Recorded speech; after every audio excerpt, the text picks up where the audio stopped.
আছে আপনারা নিরাপদে যাতায়াত করবেন। কোনো ধরনের সন্ত্রাসী অগ্নি সন্ত্রাস এদেরকে দেখা মাত্র এদেরকে আটক করে নিকটস্থ থানায় খবর দেবেন। বাংলাদেশ পুলিশ আপনাদের নিরাপত্তার জন্য আপনাদের পাশে আছে। ধন্যবাদ। 13ই নভেম্বর আওয়ামী লীগের ঢাকা লকডাউন কর্মসূচিকে কেন্দ্র করে রাজধানীতে আইন শৃঙ্খলা রক্ষাকারী বাহিনী সতর্ক অবস্থানে রয়েছে। পদ্মা সেতু, মেট্রো রেল এবং এলিভেটেড এক্সপ্রেসওয়ে নির্মাণের গর্বিত অংশীদার বসুন্ধরা সিমেন্ট। শাহবাগ থানার উদ্যোগে বিশেষ টহল অভিযান পরিচালনা করা হচ্ছে।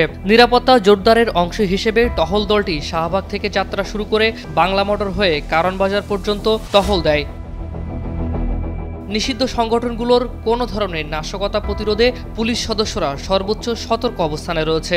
একই সঙ্গে সাধারণ মানুষকে সচেতন করা হচ্ছে, যদি কোনো সন্দেহজনক ব্যক্তি বা কার্যকলাপ চোখে পড়ে তা যেন সঙ্গে সঙ্গে পুলিশকে জানানো হয়। মাইকিংয়ের মাধ্যমে এ বিষয়ে জনগণকে সহযোগিতার আহ্বান জানানো হচ্ছে।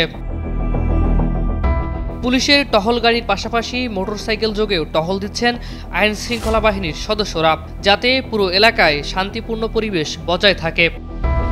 ফারিজুল ইসলাম, ডেইলি সান।